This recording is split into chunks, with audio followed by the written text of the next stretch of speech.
This is James Robinson interviewing Wol Brown on Thursday the 30th of May 2013. Could you start by giving your date of birth, your background? I was born 17/8/46 in a pit village in Northampton called Seaton Delaval, where I went to school after spending a short spell in Whitley Bay. I went to infants and primary Seaton Delaval, then moved back to Whitley Bay to finish my primary school education at Langley Avenue Primary, and then I went on from there to Whitley Bay Grammar School until I came here, which was 1964. What was your relationship with the university? I was an undergraduate first year student of chemistry. Founder scholar, they told us. They told us that mean lots of things like free membership of the Students' Union forever, but I've never attested that. But they told us that. We're entitled to FX after that degree. Oh, really? Yeah. So, how did you come to study at UEA? What was the when in sixth form, we just sent off as many prospectuses as we could. And most of them were traditional maroon, gold embossed things with badges of the university engraved and stuff and various different formal. But UEA's was very up to date. It had a new font on it. I didn't know that's what they were called then. And it was blue and white, a Mondrian flat presentation, and very, very, very nice looking. And inside of it, they didn't have any pictures of the university. This is what really got me. They had a picture of a field which said, "This is where the university will be," and that tickled my fancy because I thought that was quite funny. But they didn't have a picture of the university. That's all you had. And Urban Lodge, of course, which is where the administration was dealt with then. It was a golf course. It was a golf course, yes. It was a golf course before. This is the original. It's fantastic. So the fact it was in university. That was a fact. That was interesting because I was interviewed here by Ken Packer, and chemistry had an interesting admissions policy. I mean, Ken told me that chemistry tried to get people to come the first year who were not necessarily, which cheered us up a great deal, academically brilliant, but who were good at mixing socially and who they felt would form a good network of clubs and relationships for the rest of them to build on. So the first year at university, there were people like me who fall into that classification, I believe. They gave me a qualifying offer of 2 E's, so I stopped work immediately, ended up with a C, a D and an E, which I don't think cheered them up. And the other type were basically clearinghouse candidates, and that was true of chemistry. The other schools had quite a large proportion of what I'd call public school dropouts and failures who came here.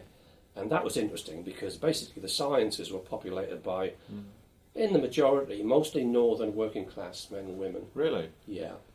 Who got away from it. It was beautiful here. When you came to the interview, Norwich is an amazing place. In those days, Newcastle and Manchester and Sheffield were black, smoky places. The shipyards were still going even though they were dying. The mines were still going and they were dying. And in the winter, you got smog and fog and stuff like that. The smoke went just above the chimney tops. So geographically, it's quite dispersed because now it tends to be more southern focused. But, wow. Well, it's the money. The money. Well, people in North can't afford to come south. They've got the local university. Can't afford to come here. It's a pity. So, did you have a reputation of UEA? Did you have a perception of what it would be like? No, there was nothing. Nothing. We just came. It was on trust. I mean, that's the whole point of it. I just liked that because I thought that was a cheek. I mean, it was totally unlike anything else, and I did want to get a long way from home. Yeah. And I don't know whether you know it, but basically family relationships in Geordie land are very matriarchal and cloying. Yeah. And I would have been expected to deal with. I mean, every time I went home for the few days I went home, miraculously the family would appear day after day, one at a time, to see me. When all I wanted to do was see my mates. Yeah, exactly. So, first impressions of UEA. What did you feel when you arrived? It was fantastic. So? We arrived. I got to Thorpe Station with a suitcase and went to the taxi rank and said, Riverside Road, whatever it was. And he said, that's just around the corner. You could just walk. He said, I've got to take this case. So I got in, taxi, and he wouldn't charge me. He took me there and he wouldn't take a fare. Now, they'd always told us that Norwich and Norfolk people were very unfriendly. But this taxi driver took me to my digs for nothing. Wouldn't take a fare. So you were at Thorpe Road? I was off Riverside Road. Off Riverside Road? At something Hill. Chalk Hill Road. I was on Chalk Hill Road near the top. So was this just digs, or this wasn't students? This was digs. Not student accommodation. The digs. I was with a couple called Mr. and Mrs. Blank. Yeah. And they were employees of the university. He was a porter here. Okay. And a lot of the employees of the university had been, I believe, coerced into providing digs for students because they didn't have a board of digs there like other universities. They had to start them up. And I was in digs with another guy, a postgraduate chemist called Brodie Dempster, and my room was a piece of hardboard slung across the top landing with just enough room for a single bed for me to stand in, and at the end, a table and a dressing and that was my room, and you could hit the wall and it would balloon in and out. Really? Was it common for students back then to stay in digs? There was no... Basically, that was all there was. There were no halls at all. No. But the private school people, they had cottages in the country, some of them, and they would invite selected people to come and stay with them. So how was the selection process? How did they end up there? You just got given an address to go. Oh, really? I mean, the accommodation officer sent you addresses which would take you, and you wrote to them, and they wrote back and said yes, and that was it. Oh, okay. Wow. So, when you first started, it was all located on the village? It was the village, yes. Yeah, just the village. No. What did you think of the campus? Because it was originally intended to be a shop. It was built for 1,000 people, and there were 200 of us, so it was fantastic. It lasted 25 years. It was the same architecture as my grammar school, which was also new, the Mondrian, Formica and flat roof crap. Wow. And when we came, of course, during the time, the thing about the buildings kept changing their roles. And where the library was down there, which is on the left-hand side facing, what road is that called? Earlham Road, is it? Yes, Earlham Road. Yeah. That was the library building there. Yeah. And attached to that, which was then the English department's theatre rehearsal hall, and where they held the drama productions. Okay. That hall was for entertainment, for gigs.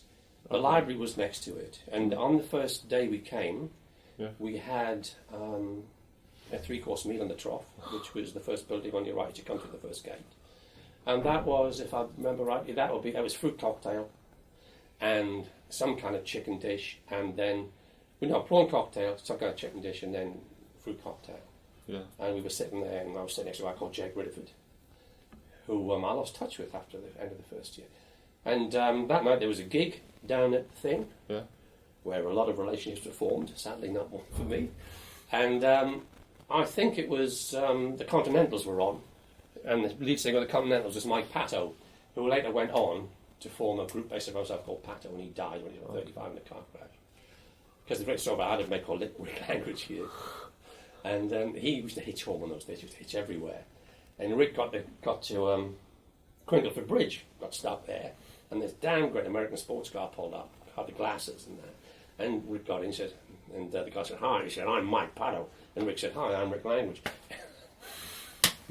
He really thought he recognised the geezer. And we also had, at the same time, we had regular gigs there. We also had Lucas and the Emperors and Gino Washington came regularly in the first year. Because they were based on the American air bases, you see. Okay, yeah. And they did the extra work with us. What kind of crowds did you get for that? Everybody went, there was nothing else to do. Okay. And we hadn't, the first few weeks we hadn't gone into town. Yeah. The basic social life was based around I don't know if they're both straight there. We came into what we call the Student Union block, which terminated in the far end at the bar, which wasn't there for the first 2 or 3 months. And then the first room after that was what we call the Radio London room. And then after that there was a quiet room where we used to have folk gigs and a jazz pianist. And then the other side there was a mirrored set of rooms which were just used as sitting down rooms and so on. Okay. And the bar was beyond that, and the sound and where we got the snacks was there as well. After that, at the end of the first year, they built the assembly hall. I don't know if it's still there. They built hall onto the far end of the building, which is after that's all the gigs went, and that's when English took over the old hall for the theatre productions. Wow. So the pub, was that popular with other students? Very few. You get this reputation in the 60s. Yeah. I didn't drink alcohol as such till the final year. If I wanted to drink, I would occasionally drink lager and lime now and again, and if I was ill, I'd have brown and black currant, which was a drink one of my mates told me was good for the sore throat. But we didn't drink it. You see, the scientists worked, you see. That's a joke. The scientists worked, they did work. The rest of the arts people had about 7 hours formal tuition a week. We had 2 full days in the lab from 8 till 7, every day for 2 days, and we started with our seminars at 8 in the morning, and we finished at 7. We only had 4 or 5 seminars a day. Yeah. But we started, so we had to get there early. Wow. The profs provided us with a coffee machine because we were in so early, so we got a cup of coffee, and it was 2 old pennies for a cup of coffee or chocolate. We used to get out and go and sit in the lecture and a cup of coffee early in the morning while we walked down. It's fascinating. So you arrived in '64, yeah, a year after it started. Because there were so few students, were any societies formed, or were you in the process of actually I've got a diary. I didn't realise how many societies there were. So many now. But when I look at it, I didn't recognise many of the names. I actually found a diary from 66, 67, which we'll talk about later because we've got the tape on. The thing is there were societies. The football team was very successful. Okay. The hockey team was particularly active. There were also, I found out, having read the diary, because I didn't know, there was a Conservative and Unionist party here, and there was a Labour party, but no Libs. Yes. There were also, all of the athletics areas were covered. Yeah. And there was also a VHS group run by my mate Steve Hughes, I just found out, which visited local hospitals, helped the disabled children and so on, and Wheels on Meals and so on. They were formed pretty quickly because that's why we'd been picked, you see, because that's we wanted people who would get involved with that kind of thing. Do you think they threw money at the union to get people like you? I was never conscious of the fact they threw money at the union. I mean, all we had in the union was, if I remember rightly... Was it on a budget, do you think? The finance was guaranteed because it was all run by Pulsford. I do believe it was run by Pulsford. You know, Pulsford, there's a play about him written by one of the lads there, because Pulsford was a hate figure. Okay. There was a scheme called meal tickets. Every student had to buy a book of meal tickets for the term. Yeah. They were £12 a term. And that guaranteed Pulsford an income. Okay. Because they were 200 students, 212 quizzes. He got that money, whatever. And there were a lot of Londoners in particular who, sad bastards, went home every weekend to get their knickers washed or something, who objected to having to pay money for meal tickets because they were used to, in the south then, grazing. We were still formal meal people in the north. We still ate at the table. These people were a generation ahead of us. They were not used to having to sit down. They would have a burger or a packet of chips or something like that. We sat down for them. We thought it was great, some of us. Proper food and such variety as well. I mean, I had things like pigeon, you know. I saw green peppers for the first time. It was an amazing experience. And I never objected, but these Londoners, I won't call them all Londoners, these people who didn't want the meal tickets, they would sell you them, a book of meal tickets for £2. Really? So if you were a rugby player or a guy who fancied getting fat quick, or you had friends coming, you could take them in and get free food at the trough on somebody else's meal tickets that they sold you. Wow. We were pretty well off. I heard some people tried to campaign through the students' union to get that cancelled. Yep. Did it get cancelled or no? Carried on. Not in my time. It may have got cancelled halfway through the third year. Okay. When the university got to 1,000, it had to be done because they couldn't survive. They had a staff, a canteen staff of, I would say, judging by my memory of looking at them through the hatch, 15 to 20. Okay. They had a bar staff of 3 or 4, and they were catering for 300 people. Yeah. And they were running at a loss without the money from the students. So basically, it always used to amuse me that UEA, which was there to bring in the new free love your comrades, love your friends pattern of the 60s. 60s wanted to start then, weren't they? They had these selfish people who were only interested in their own welfare, who couldn't see the long-term implications of running out of the system, despite the fact most of them were doing social studies. So you just mentioned that then, kind of the 60s, kind of like it was the era of, attitudes changed, rock and roll, free love. Did that filter onto campus, do you think? The free love thing, call it sex, yeah? Yeah. The free love thing is a myth. There were 1 or 2 men who were predatory on a certain type of female. Females who felt inadequate through one reason or another. And I could name them now, but I won't. There were pregnancies because of these 2 or 3 males. One poor lass had 3, I know of. And even gave her a pat. I did not say that. I identify straight away. One of the nicest girls I ever met worked next to me in the laboratory. Knew what kind she was as well, because it was alphabetical. And she got pregnant off the same guy, and she had to leave. and she was a lovely girl and very bright, but she left. Okay. But there was no pass the parcel, have it off with a different girl every night, or 16 or 17 sexual partners. The people who formed up at the cattle market the first night, some of them lasted and got married and are still married now. They're very, very long-term relationships, no instability. Okay. I think the whole thing about the swinging 60s is focused on a very small part of the south of England. Yeah. And we were very moralistic, the Northerners. We were very, very judgmental. It's interesting you say that. Somebody else I interviewed said that there was kind of like this pressure. It was a myth. There was this pressure on campus that maybe that was like how you had to act, but nobody did really act like that. The thing about it was, I don't know how you feel now, but for me to get my hands up a girl's skirt and take her knickers off was quite a terrifying thing to do. Okay. And as to proceed beyond that, yeah. Jesus Christ, man. No one had taught me what to do or talked about it, and I was 18. Yeah. So These days, they get it off the telly and they watch pornography. Yeah. And they get this twisted idea, but at least they know where the different parts go. Fuck it if I did. So there was this pressure, you think, yeah? No, there was a pressure always where I come from to find a girlfriend before I got to university and to get married to that girl, because you knew once you left, you'd never get someone of equal intellectual stature or status. Again, it'd be very hard to find anyone. Okay. A lot of people were like that. So in terms of kind of attitudes, society, that kind of thing, you don't think UEA was representative of all of England? I think UEA was ahead of the rest of the country because we'd been picked to be a certain kind of person, to be awkward puckers.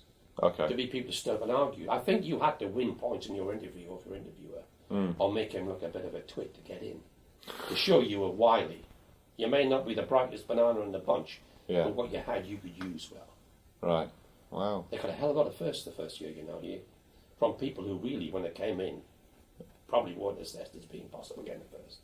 Really? Social studies, amazing results they got the first year they got through. Why's that? I got no idea. I knew the guys, they were just normal. Perhaps the exam was easy. So what do you think of Norwich? Was it a bit of a... Fell in love with Norwich since I came here. I'll tell you why. I walked down there, it was a sunny day. The second day I was here, me and Jake Rutherford went for a cycle ride around, I brought my bike, cycle ride around the town. It was a Sunday. Now, I don't know if you can imagine a Sunday where there's no traffic, hardly any people, and the church bells are all ringing and you can hear them all. And it was a sunny day, and we drove, it was beautiful. It was clean. Yeah. The people looked healthy, and they were tall. Now, where I came from, the people were short, the streets were dirty, and they didn't look well. Really? Always coughing because of the smoke and dust. And Norwich, heaven. Yeah. Heaven, and so small, and everything within walking distance. Okay. Incredible. Did you feel there was kind of an us and them, the residents, any kind of animosity? That came later. That came after we left. The people are very friendly. The staff are very friendly. Norwich, they're very friendly. You could wear your scarf in Norwich and you wouldn't get attacked. By 1969, 1970, I was hearing from people I had befriended here that you could not wear your scarf in Norwich anymore. My friend Derek and his then girlfriend Les used to walk down to the Five Ways pub, which, as you probably know, became a skinhead headquarters in the 70s for the fascists, for the National Front. When Derek was here, he used to walk down there every weekend, sit in the public bar with his scarf on, with his girlfriend, and drink with the locals and have a chat. And the same with the mitre down the road. That was another pub we used to go to. Wow. So, we spoke to somebody else, and he spoke of kind of an us and them, but I think he was later as well. It came all at once. It came all at once. Okay. But I mean later in it did, but it happened like a door coming down. And I think it was basically the awareness. I don't know how long Wilson lasted. 13 years from 63, was it? It was a sudden. I think it was a sudden realization that we were privileged. Tied in with national politics. Yes. Okay. And they realised they weren't, and they had us going round with money coming out of our ears. Okay. Right. Whereas the poor buggers like me had money come out of our ears. The Galveston public schools, their parents didn't seem to give them much money. A lot of them. Okay. Right. So you mentioned like the skinheads, the other kind of like social groups like the mods at the time, the bikers. Did that filter onto campus? The mods were a little bit later. I saw Rod Stewart at the Orford Cellar when he was with the Steam Packet, Brian Auger and the Trinity, with Long John Bory and Julie Driscoll, and that was after he just left, just about before he joined the Faces, and he wasn't a mod then. Okay. He was just a grovelly singer looking for a job. So that was 66, 67. So they weren't that. The mod scene must have come a little bit later. The modern rockers thing again, coming from the north. Yeah. I don't think you get a mod up there for several years after you got one in Brighton. We used to have teddy boys, with drapes and okay, yeah, teddy boys, yeah. So was it on campus as the students? Was there a particular kind of like a social group they were belonging to? Because I'm later there. I had the misfortune. I was diagnosed with tuberculosis of the kidneys, so I had to go into isolation hospital at Kelling for 3 months. Okay. So I missed the whole time when relationships were developing. By the time I got out of hospital and came back after the Easter, groups had formed. There were what I call the workers, who were the ones who had formed long-term relationships, or the ones who weren't incapable of forming any kind of relationship, and they decided to work, and they were working and succeeding very well. There were the rest of them who were there for a good time and didn't do a lot of work, but always believed they could catch up later, and the vast majority of them did. And those two, there was a little bit of, I think the people who were into the social side of it and going around having parties and getting drunk and all that stuff, and the 60s ethic with the sexual attitudes, they despised the others. There was that. Were they the majority? They didn't mix. It was pretty much 50-50. Okay. And it had to be, otherwise the university would have failed. But basically speaking, I was in between, because I was friends with. I had friends in both camps, so I was always in between too. That's good. Would you say, I know you kind of spoke of it, kind of like as you were brought in to kind of make groups though, but would you say there was a particular culture or atmosphere at UEA? Did it feel like everybody social was, apart from what I've just said about these two groups, it was like you didn't see each other in a way. Okay. If there were 4 or 5 of one group with 4 or 5 of another, they didn't act at all. Yeah. But if it was 1 or 2 of one group with a big group of another, they would interact. Okay. It was a case of, the thing about it was the culture was built around the radio room. And the fact is, pirate radio started when we arrived and it finished when we left. Oh, yeah. Tony Blackburn started, I think, the day I left here with, was it Flowers in the Rain, The Move? That was Radio 1, wasn't it? And I missed Caroline in London because they were great. And I've tried to get CDs of them. I managed to get 1 or 2 CDs of them, but not the ones that were off here. The radio was in the room next to the bar, on the wall, beside a little corridor which led to the bar, with a fag machine on the other wall, and there was a table like this. The radio would be there, there'd be a table here, the door would be here, and this was where the in crowd sat. And they sat there, being mostly English and European studies, all day, from about 11 o'clock in the morning till 8 o'clock at night, smoking and playing cards. We played a lot of cards. We played, what's the whist game where you... Knockout whist. Prop and cop and abundance and all that stuff. But in the end, we ended up playing 3-card brag for quite high stakes. You played for money? Okay. Only the hearts for pennies, hearts, okay. and stuff like that. But then we started playing brag, and that was serious. And we had 1 or 2 people around who were desperate. I mean, I had a friend called Clive who was nothing when it came to cards. He used to go 5 shillings blind. Now, I had £2 a week to live on at that time. So he was... So, you yourself, were you a hard worker? I could be. I was looking for a girlfriend. Okay. If I had a girlfriend, I would work hard, and I succeeded. If I didn't have a girlfriend, I was looking, and I did nothing else while I looked. Okay. So what was the ratio for you? About 50-50. 50-50? The term I had my longest relationship would be the first 2 terms of the second year, and I got Alpha plus course marks for that time. Wow. Yeah, that's pretty good. But I look back now in my life I've had and think I'd maybe come a bit later, I would hate to have worked any harder and done better than I did in the end, because I wouldn't have had the life I've led. Exactly. Yeah. And it's worth thinking there. The things that affect what happens is totally random. Do you think if you went to a different university, like a Red Brick, the same kind of? No, I wouldn't have. There was you would. It was the same. I was quite a shy person when I came here. Yeah. I'm an only child, and it was easier to make relationships here because you were forced together. Yeah. You only had one room to go to. Yeah. I mean, you sat there. You sat next to somebody you didn't know. You're bound to get started. And almost everybody smoked cigarettes. Okay. So, cigarettes were cheap. You could actually offer people cigarettes in those days without taking out a bank loan. Mm-hmm. So, you would get on. I didn't smoke on the third year. Do you think it was better having 200 students in your first year? Was that better for me? And knowing everybody. For those of us who were there, yes. You know everybody's secrets. There were some people who went left who couldn't stand it. Most of them are girls who had boyfriends at home.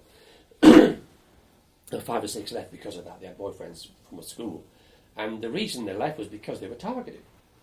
I mean, by boys who were single. There were very few single girls, right? After the end of the first month. So the poor buggers who had regular boyfriends back home were being pestered non-stop. These predatory guys? Well, not anybody.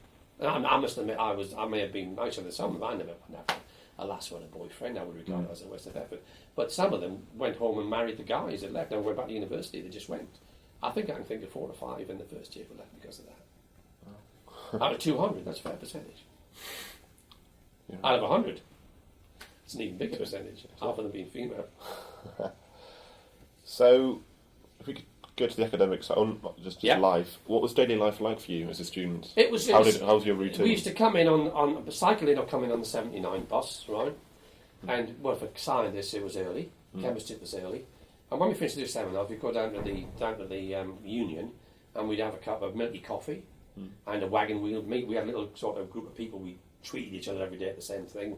While I was first there, my first group of friends, we used to have wagon wheel and coffee in blue china cups, proper blue china cups, served personally by someone. And I graduated late on for lunch to cheese and piccalilli rolls. And I've been searching for that piccalilli ever since. I've never found it. It was absolutely beautiful. It was dry, not sweet at all. But that's what we did. We went down, had a cup of coffee and so on. And then we'd go up to the trough and spend our dinner ticket. And that was always a long queue for the trough. You had to go 20 minutes away to get food if you got there at the wrong time. And then in the afternoon, you might have a lecture or seminar. But you certainly have 2 seminars starting at 5 till 7, 5 o'clock to 6, 6 till 7 in the seminar block. And so you'd have about an hour and a half, 2 hours if you were a scientist to chat with people and knock around. Okay. That was it. And then in the evening, we'd go into the seminar block to do our work. The seminar block was kept open until 11 at night. That's the first block you see coming straight ahead of you down the first slope. There's a block there. They kept the heating on in there, full blast. Or rather, we turned it up full blast. And you'd have about 6 of us in the whole of the seminar block sometimes with the heating on, the whole block up full blast. Just sitting there talking and playing guitars. But we did a bit of work as well. But in the end, they told us, look, the heating's going off at 8 o'clock. Whether you like it or not, you can stay at 11. But we're not heating the whole university for you guys. Yeah.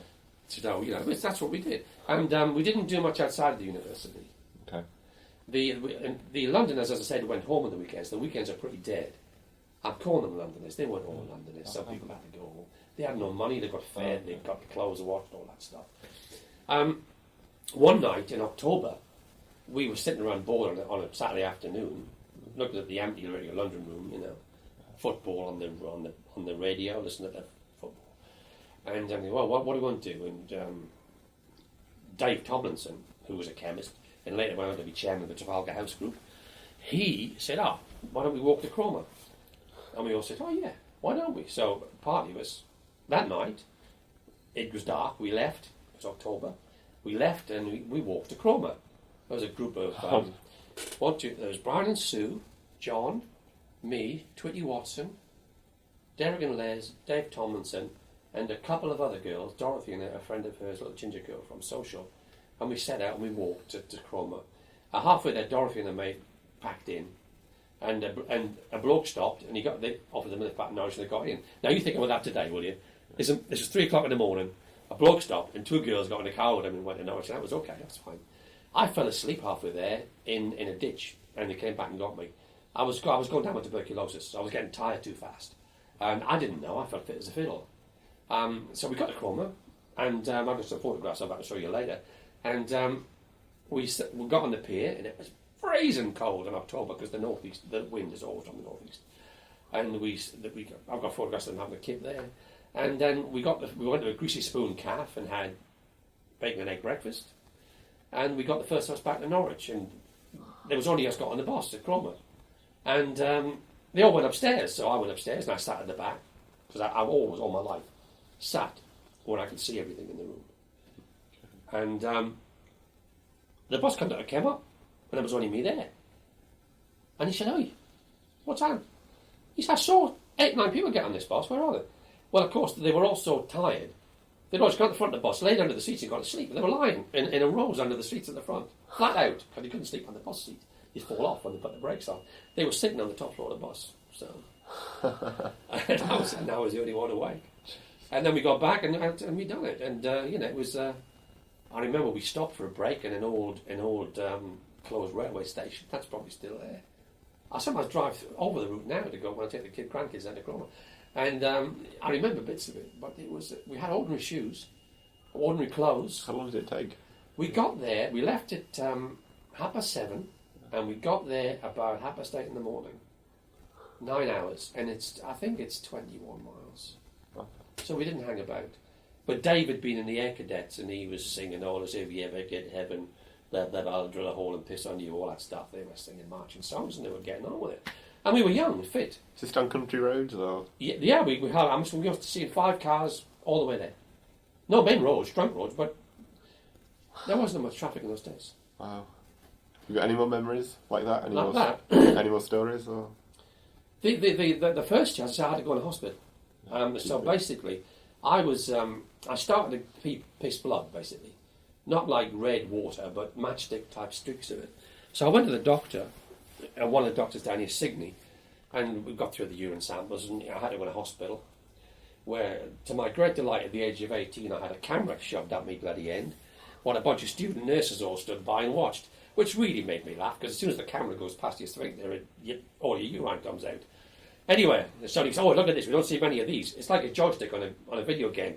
And the nurses all come, and these kids at 16, 17, on the end of my watch it, left and right, looking at the scar tissue. "Oh, yeah, fantastic." And I'm sitting thinking, it's not what I came to see. Anyway, they diagnosed renal TB, which is of the bladder, right? Not the kidneys, thank God, because I was not supposed to have kidney guys, and they lost them. So I was in County Hospital after that. I had a girlfriend, but she was at the Blythe School. And Frank Wilkinson, my tutor, brought her in to see me now and again, all the way from Norwich, because he had young kids. He'd drop them off at the beach, have an hour on the beach, come and see me and take them home again. Frank was very good to me. And while I was away, all the guys on the course, they were taking notes for me on carbon paper. So when I got back, I had every lecture all on carbon paper, That's good, all done. And when I got back, they'd organised a party for me. But unfortunately, they didn't tell me. So I did what you would do, and I went off with my girlfriend, and when I go, "Well, yeah, we had a great party without you." "Oh, thanks for telling me, guys." That was organised by the social go-getting lot, the ones who weren't workers, but they probably invited some of the others as well. But that was John Lampman was the guy who organised that. Okay. Well, But you say social go-getters. Is this like going out every night? Or? They didn't. They of the guys I was in chemistry with. Mm-hmm. Of that social go-getters mob, nobody ended up with a job doing anything to do with chemistry. I mean, Bushy is a BBC producer. Films. He went to films. Okay. He made a famous film with 2 of the arts guys. They went down. There was a hole somewhere near Earlham Lodge, 25 foot deep. They could sit at the bottom of it, and they went in there with a camera and a bottle of water each, and they stayed there for 72 hours, and they filmed it all. And it got John the job at the BBC, the film. It's crazy. And the rest of them, they just, some of them went home and finished it. Yeah. It's very difficult having reunions with them for these years, because they don't come because they don't know who they're going to meet. And you can't bring your wife. Really? Well, you can, but I mean, the point is that a lot of them can't because they don't know who's going to be there. And if you're part of the social, so basically, by definition, and this is going to upset some people who hear this tape, by definition, the guys who go to the reunions are the ones who had steady relationships at the start, if you like, in the terms of the go-getters, the boring ones. So when you go to a reunion, you don't see on any of the guys you were knocking out with, or getting joked off with, or getting pissed with. While we're getting pissed with, drugs, right? That's the next thing. There weren't any, okay? Drugs didn't hit us till Horsham was opened at the second year. I've heard this, yeah. And Horsham was the place. I know of 2 heroin users. It's the RAF? Yes, 2 heroin users at Horsham. One was a pusher. I know their names and I can't say them. But the biggest victim was one of the biggest victims was my card playing mate, which is why he needed the money. Okay. But the cannabis, I've been to parties, I think, where it was in the air, but no one was going all the time. Okay. If you wanted to do it, you went outside. Everybody smoked and drank. Those were the drugs of choice: alcohol and nicotine. Yeah. That was. And then in the day, coffee. Horsham, I can't really talk about, except I know that within 2 months of Horsham opening, every student flat had Horsham cups and saucers, Horsham ashtrays, and Horsham chairs, because they were brand new Carnaby design stuff, and some of the lads had vans, and stuff went into Horsham. If I was away in one, don't went out the other. I didn't steal any, I tell you, because I couldn't. Yeah. I'm not going to be moralistic. If I could steal, I probably would have done, but I can't. I never have been able to steal. So again, you think the drugs of the 60s is overstated? Or did you think it came later? I wouldn't have known where to go. Really? I'm not even certain the 2 guys I've been talking about were, but the way they acted, I would think whether it was heroin or just cannabis, I don't know. But I heard that these 2 guys were on hard stuff. But that was at Horsham. Okay. And I think, I always called Horsham the village of the damned. Because you're miles away from anywhere, so you had to make it there. That's some bloody good parties there. But then they had to. Yeah. They were miles away. It was half an hour in a bus to get there. Wow. So where did you live for the second and third year? The second term we got you know where Notre Dame School is in Norwich, Grammar School, Notre Dame School? Yeah. You know Surrey Street, the bus station? Okay. I lived at 49 Surrey Street for a good year and a quarter. We had to move in early to get the lease, and we moved out late. Okay. Live with friends? Or? Yes, me, Derek, who was a worker, and John and Toots, who were socialites. So within 3 months, the flat was like a bloody iron curtain, boy. We didn't. Really? Anyway, I did, but there was a lot of contempt there. They basically, after the first 3 or 4 months, rarely stayed there. They moved out. So it was at 49A. It was a 2-floor flat, basement, with a big garden. It was like a jungle, and a Tennessee Williams balcony. They looked out over the garden. Upstairs, we had some art college students, Diz, who used to ride a big 3-wheeler tricycle around town, and his missus, and an artist who had an exhibition in the Students' Union, lower common room down there, called, he died in his 40s, I saw him, I was quite upset because I liked him, I got him really well. He did pictures of little people like Fluke out of the Daily Mail, They were like little normie Fluke type people. I remember having a discussion with him when I really put my foot in it. They were talking about, yes, Miller. Yes, I know all about Miller. I said, and they were talking, and then about 20 minutes, Peter said, look, you're talking about Henry Miller. He said, we're talking about Arthur Miller. Because at the time, Tropical Cancer of Capricorn had just been released for publication. Okay. And they were available the first time in this country. And I just read straight to the lot, from start to finish. And they're quite amazing if you do like that. The sex is minimal compared to modern literature. But it was quite...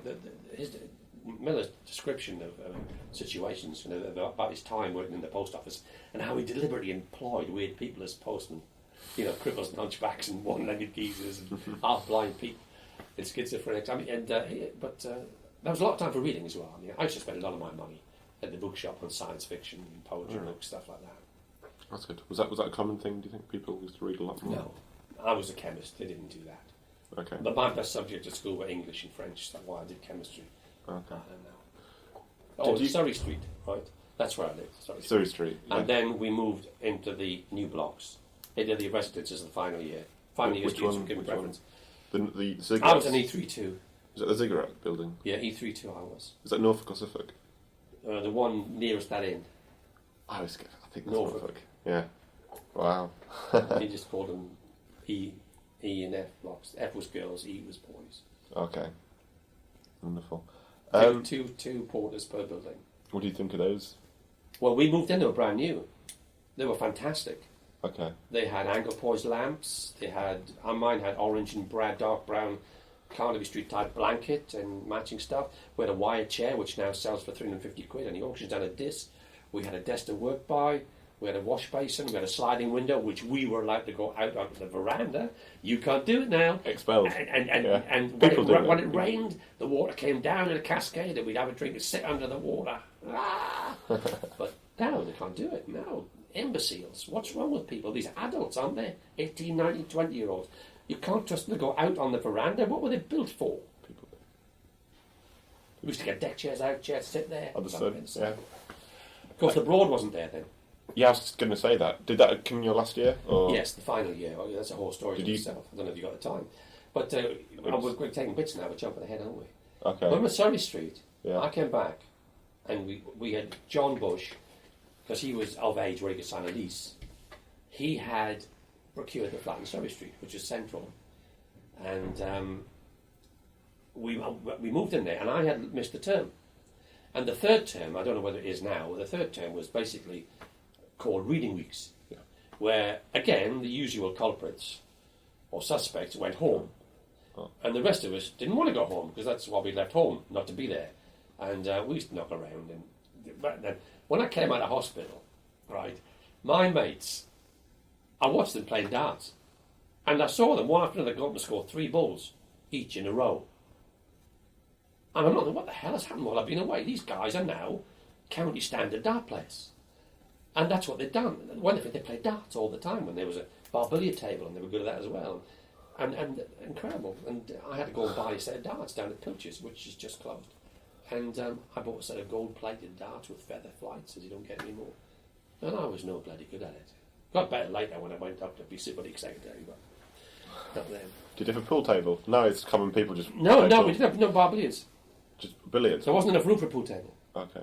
But a bar billiards is only one-dimensional. You play against a wall. Okay. You all play from the same place. Have you ever played it? Never. It's an amazing game. It is an amazing game. So what was it like? Do you know a bagatelle table? Can you set up? That's fine. It's fine. Okay. This is a.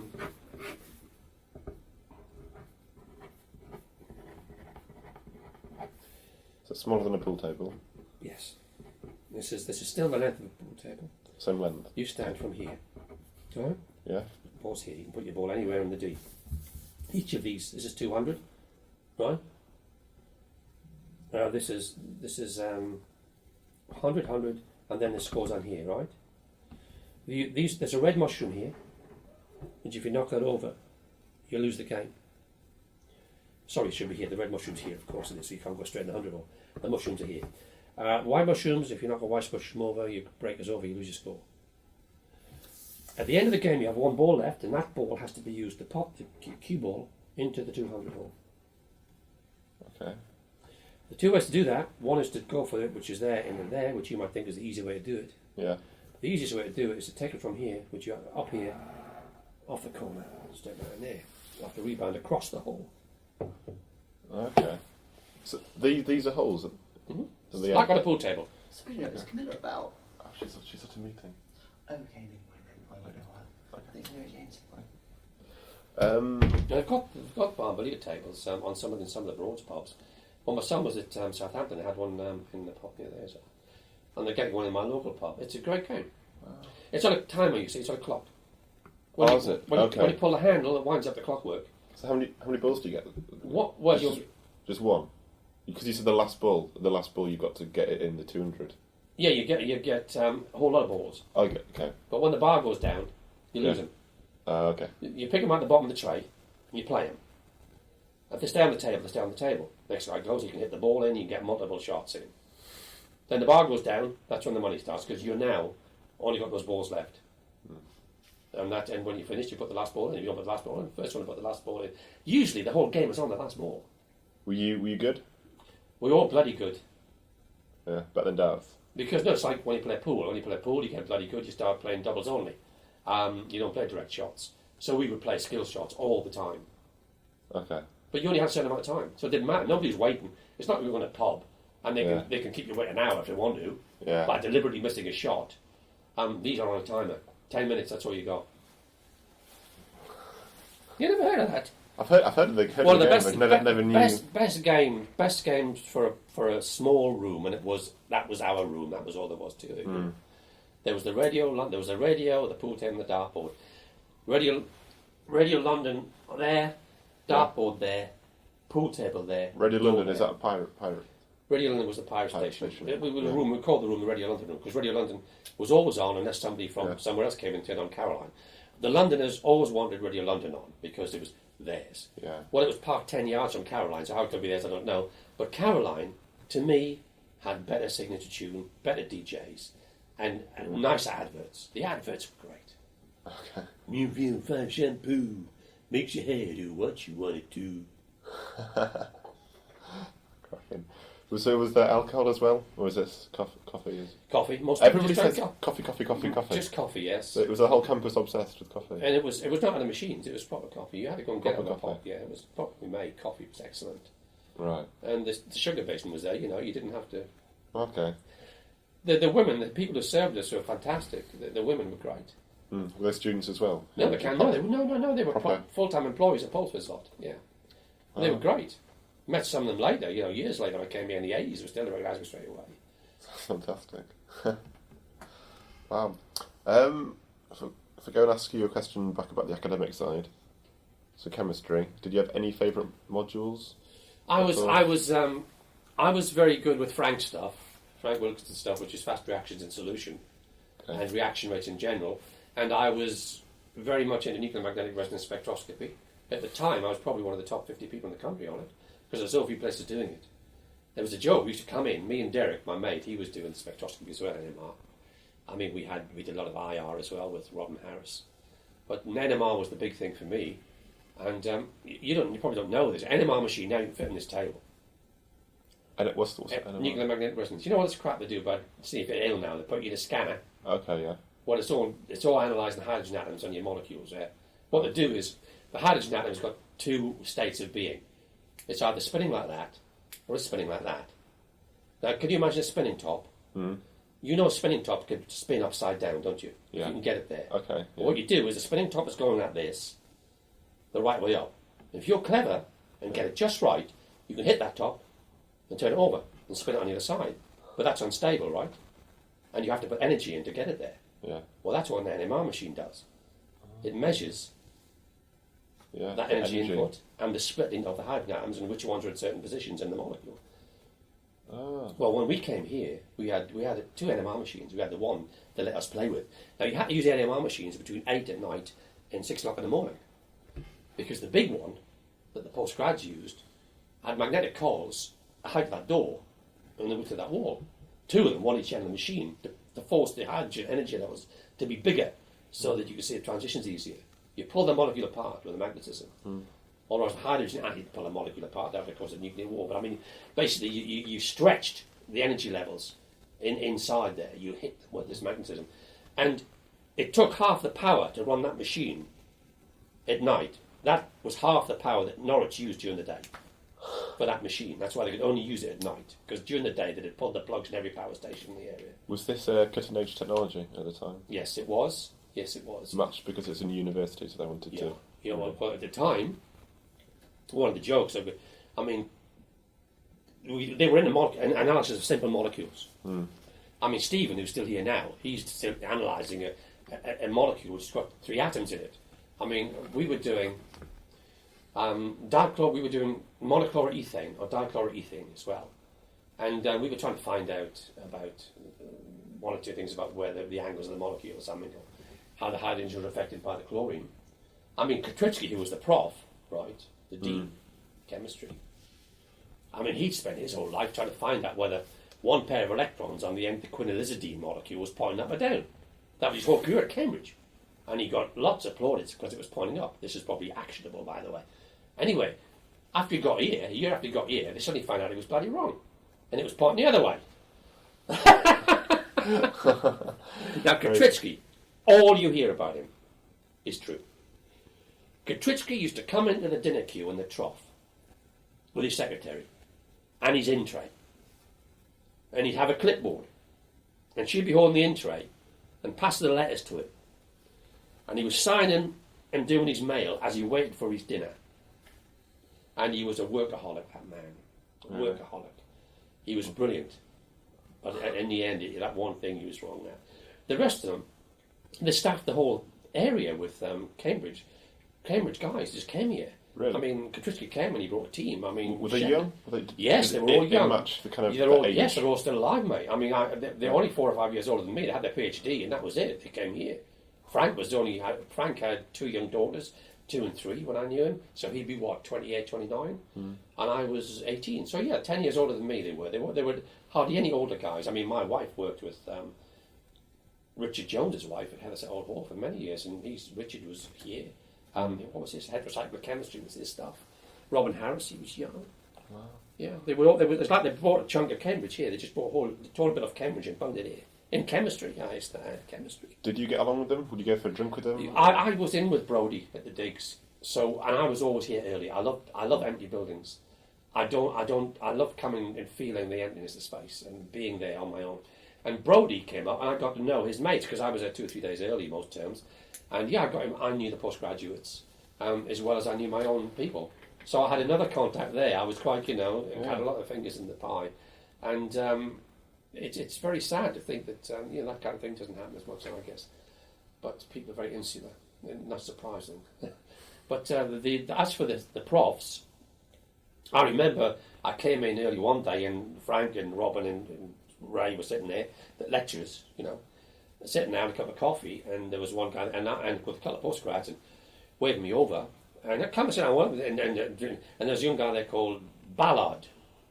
He became some big wig in chemistry later on, and he was most upset that that's another graduate to come and sit with him. He was really paid off, and boy, did he get me later. He really got me later. What do you mean? Well, I came in for one of his lectures. He did electrochemistry, and I'd been to get me a cup of tea. 8 o'clock in the morning, me Thomas, I came in 2 minutes past 8, sat down, and he said, and this is how I spoke to you, Brown, how dare you come into my lecture with a cup of coffee?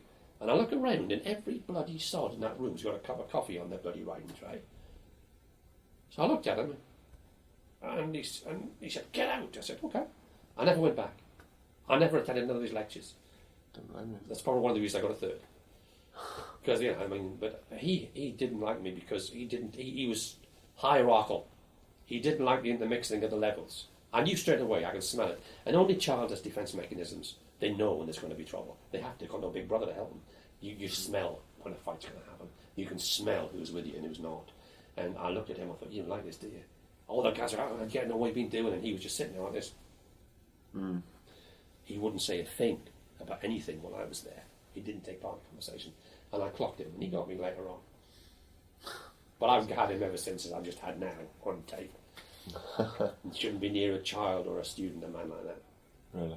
How long did he stay? He's a teacher. Still?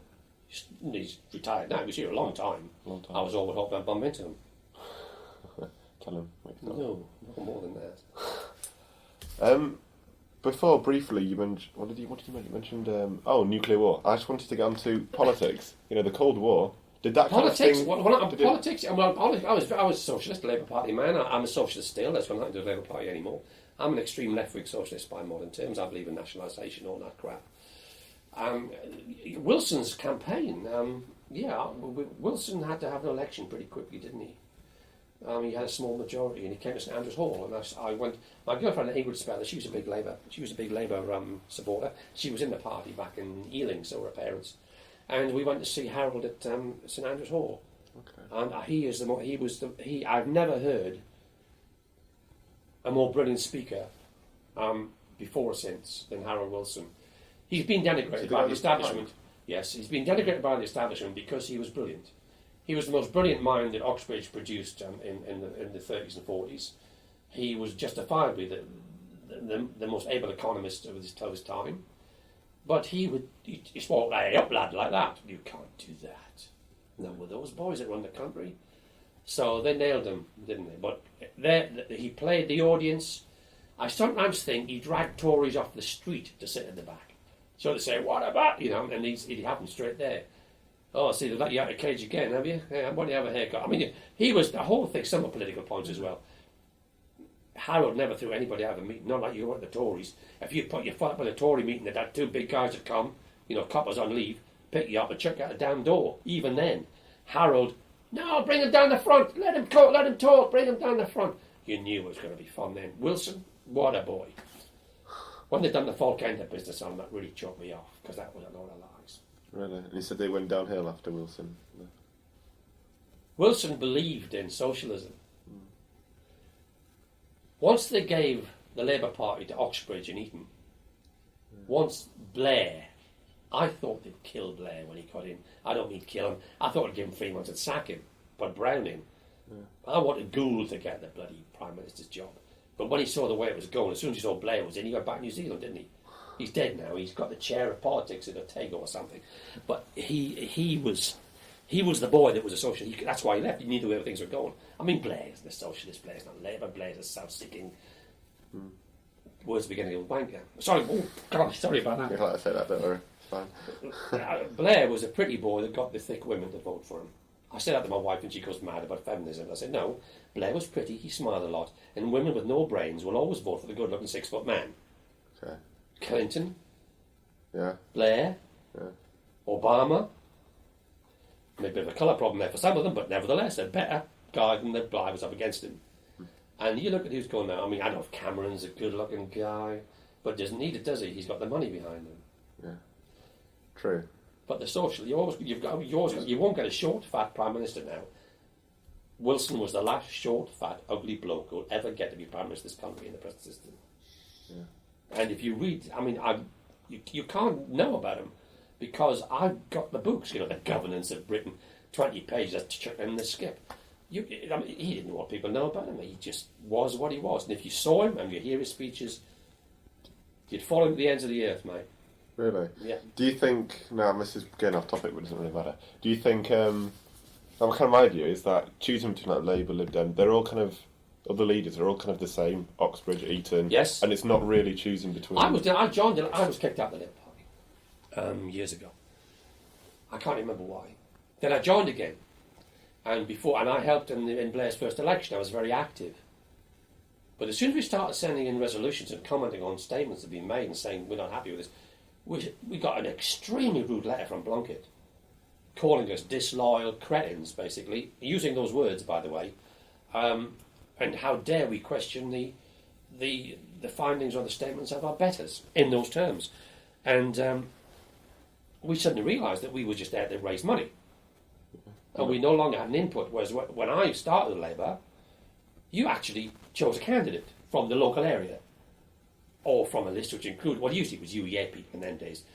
The socialist lecturers had put up for no one that wouldn't get in, you know, South Norfolk, just for a laugh. And but they all changed. It's Oxbridge, that's it. And it's not really, my view, it's not really democracy. Like, it's not democracy. No, it's not democracy. But you see, I'm a school teacher, so now you're talking about what I want you to talk about. Which is you and me find out about you rather than you find out about me. Okay, true. So no, what subject do you do? History? And you said that to me? And politics. You said that to me? Yeah. This is not a democracy. Oh, there is not one democracy in its formal terms anywhere on this planet. Not as long as the powerful and the rich can buy a position can there be a democracy. Scandinavian countries. The French aren't bad because they killed the bastards. We didn't. What about Cromwell is the biggest enemy this country's ever had. He should have killed the buggers then. All of them. Every single last one of them. And the French did. Yeah. French are okay. They've got rid of all them. Every bug at the top of France is a self-made one. They haven't got any blue blood in them, boys. They haven't got a right to anything. Everyone in France has a right to everything. In this country, they think, and it's drummed into them at Eton, they have a right to rule. They are the best. They have been bred for centuries. They are the good guys. Yeah. And everybody else is lowlife. They don't even see you. You walk into a room with 2 or 3 of them that are talking. You're not there. You're transparent. I've gone up to them and gone, hi there. And they go, I'm addressing you in 5 minutes. Would you like to move down the front so that you can hear me properly? what do they say? Oh, terribly. Oh, they're shocked to have no defence. Yeah. If you're impervious to criticism, if you're indestructible, you don't have any strategy for defence. What on earth would you need it for? It would mean you were vulnerable. You don't have defence strategies if you're not vulnerable. These people are invulnerable. They've been bred, they've been taught that they're invulnerable. And they bloody well are at the minute. I mean, Gove Is it Michael Gove? Yes. Yeah, the guy. Him, he knows nothing about education. His ideas all come from 23-year-old Oxford graduates who don't know about education, and he's reforming the education system. This government has no mandate, and they are putting through more privatisation and capitalist extremism than any other Tory government has ever done. And they've got no mandate. They're not a majority government. That's enough of me in politics. I might go back in soon. If we go back to politics, back at UEA, was it popular to be left-wing? You just assumed everybody was left-wing. Okay. Looking at my diary and finding out that John Lambert was secretary of the Conservative Club amazes me. Really? We never talked about politics. Really? Not even international, like the apartheid? The biggest event when I was here was the Aberfan disaster. We had a lot of Welsh students here. When the colliery collapsed on the primary school, killed all those children. So the kind of... One thing, because I suppose because I have to do politics and history... that was the politics came the year after I left with Vietnam War demonstrations. Oh, is that okay, year after? What's that square thing that's famous? Tiananmen... No, that's China. That's China, that's in the United... not that. Have you done vision lately? Where the American embassy is, man. Where they had where they were protesting. A lot of one of my physics teachers was here a year after me, and he went down to Grosvenor Square. He went down there, and they were chucking bricks and things at the police and the American embassy and that, and that was the protest here. There weren't enough of us, man. I mean, there weren't enough of us to have meaningful groups. The final year I was here, there were 1,300 or 1,200 people, and the premises were so crowded that those of us on the plane rarely went down. Okay. It was so full. Wow. Yeah. So politics wasn't on campus as big. And at Essex, apparently politics was huge there. The protests at Essex, did they have the J Twins? Is that was somewhere else? Was that the other new one? Essex, we didn't regard Essex as an issue. We didn't even admit that Essex existed. We regarded Essex as a pen and protection of UEA. Essex was just something down there. Was there a rivalry? Nowadays, there was a kind. No, we just thought they were crap. Yeah. I mean, Rick Langridge's brother was Essex, and he came to see him a couple of times, but we just didn't think Essex was up to anything. Okay. Mind you, they did discover. Was it them discovered Buckminster Fullerene? I think it was. By accident, of course. So, what do you think of the campus? What they built on the golf course today? I like it. I always did. I wrote a poem about it. You like the architect? You wrote a poem? I do write poetry, yeah. Always have done. When I was here, that's one of the reasons I didn't get a good degree. There were two of us, me and Ray Salter. The thing here, the Broad, I had a friend later in my village called Tony Oldfield who worked for Atlas Aggregates who dug the Broad in exchange for the gravel. Yeah. And when we were here, it was where the trees are, there was a hedge, and beyond that was wilderness. Okay. And there was a path along the side of the river, and you could go through there, but you might need a machete now and again. And boy, I don't know what you need. Dragonflies, man. Really? I'd never seen a dragonfly before in my life. And you go there, and they come straight at you. You stop dead here and go sideways. Dragonflies. And amazing wildlife I'd never seen before were there. Damselflies are the ones with the blue wings and the dark spots on their eyes that imitate eyes of animals, so the predators don't call for them. I learned a lot just walking around there, which you do in between girlfriends. And but when they built the Broad, we were on the plane when they built the Broad. And at night there was an orange crane there, and it had a huge sign up saying Formcrete. Now we didn't have very good blinds in the residences. In fact, for some time, I'll tell you about that again in a minute, we had none, including the girls' block. But the blinds were those rattan wind-up things, and of course you can see straight through them. If you wanted to have sex in your bedroom with your girlfriend, you had to put your anchor-poised lamp onto the screen, otherwise you could see everything you were up to. But not a lot of people realised that. I mean, they did eventually, but not at first. Anyway, the Formcrete sign up here. You couldn't get to sleep with the bloody thing. It was shining in your room. Now, when we got the end of the final year, we all knew we were going away, and we had some good friends. We all knew we'd never see them again. We all lied about getting a team. Just you damn bugs. So I said, okay. And we got in the breakfast room one night to E32, 11 o'clock at night, and me and Clive started playing brag, and there were 15 guys in there, all blacked up with balaclavas, gloves, the lot, like commandos. And the porters come in and say, oh, what's going on? That's what the hell's going on? Big game of cards, Cliffy. Important game this, a lot of money on this. Look at that, 7 or 8 quid in the middle there. We're all watching this game of cards. Who wins this? Whoever wins this was the champ all the time. Oh, right, okay. Well, what we were going to do is, we knew that day they took the Formcrete sign down. And they take it off the crane. What we were going to do was, we were going to nick it, stick it on top of the residences, and plug it in. Well, they were gone 2 hours, and the porters keep coming back. Where they gone? Oh, they got fed up watching us. They all gone to bed. They got fed up. Right. Anyway, they came back about 2 o'clock in the morning. The mom was, oh, by God. I said, what's the matter? Where is it? Oh, I said, what? He said. I said, that crane. He said, that weighs a ton, that sign. He says it's 30 foot long, 4 feet. He said, we managed to get it down, and we've hidden it over the hedge, so they wouldn't know where it was. Now, years later, I told Tony this thing. He said, bloody hell. He said, we never did find that effing bloody sign. He said, you nicked the bastard. He said, That's what they did. Those are basically all the men who were left there, all different schools. I think Cedric Lamb came in from English, was a big English student, a big brain tongue. All guys were there, they all tried to hump that bloody sign up there. Couldn't do it, it's too heavy. They managed to get it over the hedge and hid it under the hedge. We never got the sign back. So we had a little bit of revenge. As for the other thing, when we first moved into the plane, we used to get a lot of, what do they call guys who stare at women's naked bodies through windows? People like that, yeah. And the girls complained. We had a hall committee. I was on the hall committee for the floor. Pam Freer was the chairperson. We interviewed her. Pam Freer, we interviewed her. What for, a job?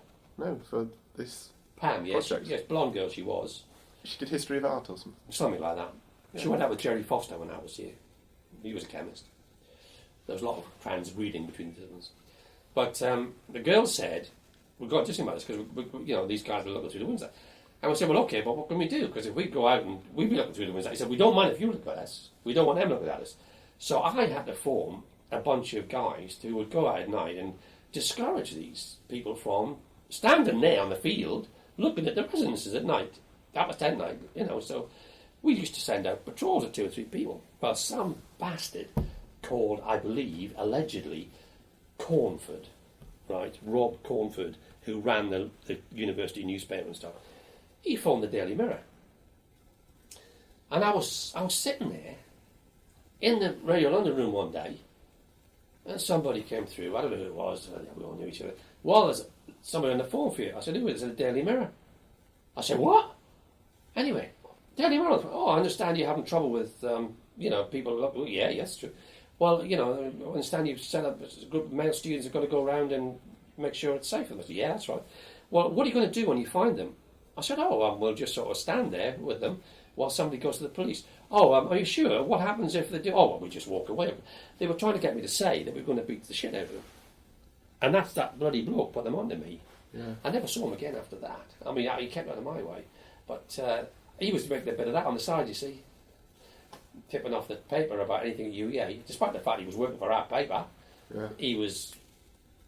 Well, sorry, if I'm wrong, he can sue me. Yeah. But I was told it was him.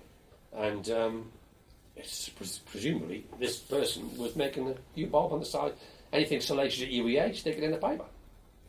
So I've still got the cutting somewhere at home. The only time I've been in the Daily Mirror, thank God.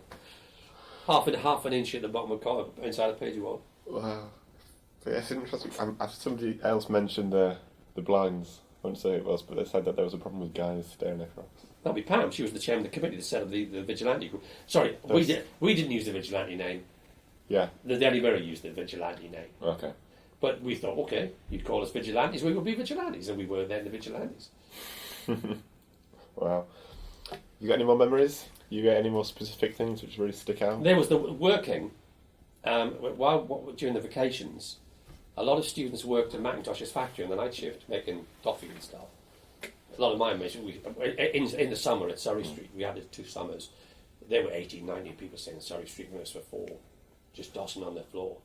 And they used to work, and they used to come in at night with their shoes covered in bounty bars and toffee and stuff, and big bags of free sweeties, at the end. I was working then. They wouldn't let me repeat a year because of the TB, and I couldn't get a year's grant. My authority wouldn't give me it, so I had to stay on. And the lecturers, and this is worth saying, agreed to teach me during the holidays, during the summer vac. And I had, 9 or 10 seminars with the profs and the lecturers during that time. It wasn't enough, but I mean, it made me feel I had a chance, and it solved their consciences if they, So that was that. While I was doing that and working in Norwich, these guys were working there. Now the following year, there was a big institution called P-vining, and Tom Clare, who used to work as a watchman on the site at the Wilberforce Road up there, used to get together a gang of guys in the summer to go and P-vine for Birdseye at Haddiscoe. And we used to go there, and I did P-vining for 3 years. What's P-vining? It's peas now are vined in the field. They have mobile viners, which pull them out, chop them up, rattle the pods, split the pods, rattle them, and the peas run down belts with holes in, and the peas go through the holes into cans, and the shit goes into the central trolley and is put back straight into the field now. And in those days, we had to put the peas into viners, which looked like 2 steam locomotive engines by side by side behind you. Yeah. You were in the middle with a big grab, exactly like that. Yeah. You would move forward on a mast, which was controlled by a clutch here, up and down, pick up a cubic metre of pea vines, bring it back, chuck it in there, shoots, chuck it in there, shoots, and your job was to keep the shoots full. Okay. And that's what we did, and it sounds easy, but it wasn't. But we all got good at it, and I was a fanatical working class boy, so I was very good at it, and I made bonus. I was top bonus on the whole site. But I got very strong and very fit. And once, by tamping the damn pea vines down into the feeding chute on a wet day, because it wouldn't take, it was jamming, the shark's teeth that fed it went through my welly, and I was halfway up the bloody chute before my mate turned around and hit the safety bar. I was earning £23 a week free of tax at those times, which I believe current stands as £450 a week. I had a lot of money. That's really good. Free of tax, that's fantastic. Yeah. Did you get any more part-time jobs while you were there? No, that was enough. No, that was enough. I was good at it. When I came back from Swansea, I went into the pub on the Wilberforce Road estate. I forget what it's called now. I think it's closed, but there's a pub in the middle that you wouldn't dare go into. Okay. I didn't. I walked in there and went to the bar, and Peter and David, who'd been working on the same block as me, what are you doing? Can I have a pint? So I was in this area that any UEA student would have got kicked to death in at that time. This was 68. Yeah. And I said, I'm going to the piece again this year. Where's Tom? On the seas, down by the river, watching down by the river, go and see him. So I walked in and saw Tom. I said, Tom, you got a job for me? Oh, sure, I got a job. Yeah, sure. I said, I've got a mate who wants a job as well. Oh, it's all right for you, but I'm not sure about the mate. He's got a van. Oh, I got a van. Oh, I got a van. Got to do with a van. Yes, okay, your mate can come on out. Yeah, sure. See you there. Starts tomorrow. £400 a week. It's all right, isn't it? Stayed in Lower Clarence Road near the railway station with Dave Norfolk, who was my mate there. Came back to Swansea, stayed with him there. Then when he left, I took over the flat when we got married. Not me and Dave, me and my wife. Yeah. Yeah, poor old Dave, he got a third. So Dave had a bad time at UEA. He was in a bad car crash with his girlfriend, and she was quite badly scarred. He never got over that. And he got a third, I think, like me, but he should have got much better. And he stayed behind and did something City College to do something. But he's another guy I've never heard. I heard of him once after he left, never heard of him since. Some people just disappear, like Ray Salter, the guy who was the other poet here. Yeah. He was a brilliant brain, but he didn't agree with the stories his lecturers told him in English. He didn't agree with interpretations of how things were. So when he came to the finals paper, he didn't write what he knew he should, and he wrote what he wanted to, and he didn't get it first. And he's just disappeared. He got published in the Corgi Love Poetry in about 1969, 4 poems. But after that, I haven't heard nothing of him since. Brilliant jazz, because actually brilliant jazz. Yeah. So what did you do after UEA? After the pain, did your time at UEA kind of resonate over your whole life? Did yes, it has. This place, I write a lot of poetry. This place stimulates me. It's my whole thing. The girls I knew here, the place itself, the experiences I had here. It was like living in a goldfish bowl. Everybody knew everything. You couldn't move. If there was a girl who just lost a boyfriend, or there was trouble, You had to be knocking on her door that night at 11 o'clock to give her your sympathies. Because if you didn't, there'd be somebody there 2 minutes past 11. Really? That fast. Yeah. How did obviously nowadays there's like social media, Facebook, where people know, right? Old bastards, aren't you? How did? Yeah, I kind of agree. But how did people know back then? Like, I know there's only 250 of you, but even still, no. How did you know there was trouble? Yeah. Well, people had rows, walked out of rooms. So it just spread by word of mouth. You would witness it. Oh, or someone would say, "Oh, so and so had a bit of a row with so and so." I said, "Right, okay." We all knew each other. You don't understand, do you? We knew each other. So yeah, literally. I mean, no, we knew each other. We were with each other all the time. Okay, wow. There was no. If you wanted to be alone, you had to go somewhere. There was nowhere to be alone unless you went for a walk along the river. Mm. I mean, you really. By the end of the third year, it was intolerable in the village. Over 1,000 people in that small area. Yeah. That's why we didn't much go down there. We used to stay in the breakfast rooms and so on. Okay. Used to go to Norwich sometimes. You say, what was anything in Norwich about social life? We used to go to the Jolly Butchers in Burr Street, at Black Anna. Yeah, but that pub's popular. There, was that the live blues music? Yes, she used to wear Italian. a Spanish mantilla and black Anna. Anna. Yeah. They called her Black Anna because she wore black clothes. Yeah. And she in the bar, there was a shrunken head hanging from the ceiling. And you used to have to get there at 6:30 if you wanted to sit down. And if you didn't get about 8, you couldn't get in the door. And she never came out on 9. So you'd sit there, and I lived in Surrey Street, you see, so you just round the corner. And used to go and see it, and it was incredible. But you just try and avoid getting in the middle, because you used to walk in the middle, and there'd be a circle around her, and she'd have about 2 foot each way space where she sang, in the middle of the room, of the bar. And if you got to the front, and she saw you were a young man, green, whipping around the ears, she would sing at you. And boy, did she have dirty songs. And she'd sing at you, say, "I got a dentist, and boy, can he drill." And she'd be over here, and she'd turn to you and say, "You know what I mean, boy?" And you'd be sitting there thinking, "No, I don't mean what you mean." They're all innuendo songs, every damn thing. And then and halfway through she'd do a big song, which is, she'd sing, "I ain't got no body," right? I ain't got no body. But she'd sing it with a shrunken head. See? Now, if you wanted to drink, and after all, she had to make money, this will surprise you. You want to drink, you drink up, wherever you were, nudge the guy next to you, give him the empty glass and the money, and go all the way to the bar, 20 foot away, across 10 people, that'll come back in 5 minutes with your change and your beer. You'd nudge her? You'd nudge you? Anybody next to you, who was between you and the bar. Just give them your empty glass and the money. Well, why would they do that for you, though? Why would they... Just some random person? Yeah. They didn't move. They couldn't move. Nobody could move. It was chocker. Backed. Oh, so your glass used to move? Yeah, you used to hand your glass over. Oh, I thought you went like to one person, he'd be like your slave. Well, I suppose he could have done if he was like that, but I mean, we didn't have them in them days. So you just used to move? Yeah, and they'd just do it. You give them the money and it would go all the way across to a bunch of strangers to the bar and come back, full pint on your change as well, and that's how it worked. People trusted each other like that in those days. Black Anna had a special, because they had a young boy as well. Yeah. As she got older, the young boy used to start doing Dylan numbers. And he played the piano and did guitar. He did a couple of the May do's here. They used to have concerts here on the field. They still do, don't they, in May? And he did a couple of gigs there. I mean, we had the Kinks there 1 year there, I remember. Really? Wow. But that was Black Anna. And the other thing was the Orford Cellar. The Orford Cellar is famous place. It used to be the Orford Jazz Club, or the Orford Jazz Cellar.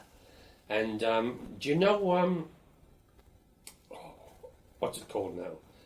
It used to be called Curls. Debenhams. The shop Debenhams near Marks and Spencer's in the centre.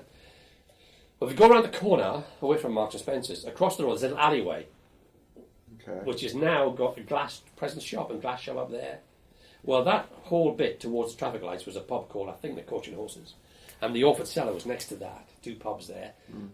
Across the gap and down the stairs, go to the alleyway, down a set of stairs, in the door, was the jazz club. Rickety stairs. If you leant on them, they'd have fallen over. And there was room in there comfortably for 90 people, and there were regularly 300 in there. There was a bar across one end of the room which led through to the pub. Okay. And the stage was there, the bar was there, and the stairs were there. And the sweat used to drip from the ceiling. I saw Alex Harvey there. What a guy. What a guy. You ever heard his music? Oh. He used to have a number where he breaks off and starts talking to the audience. So I think it's called Rambo, that number. He was the one that did the big vamp version of Delilah with a great guitar solo in. And the guy is a guitarist, used to wear a clown face. Big clown face.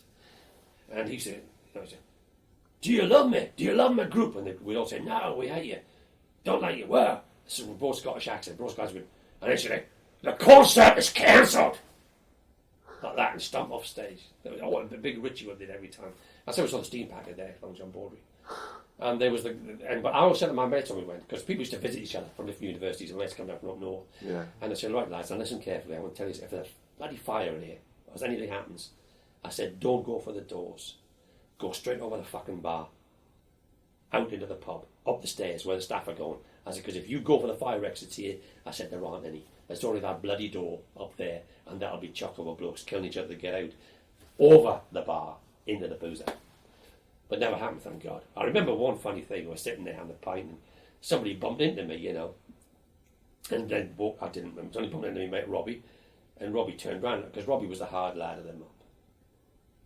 And he was gazing at his belt buckle. Long John Baldry. Boy, was he tall. Who's Long John? Long John Baldry. Who's that? Oh, God, he's a big blues singer in the 60s. Wow. Long John Hoochie Coochie man. Long John Baldry.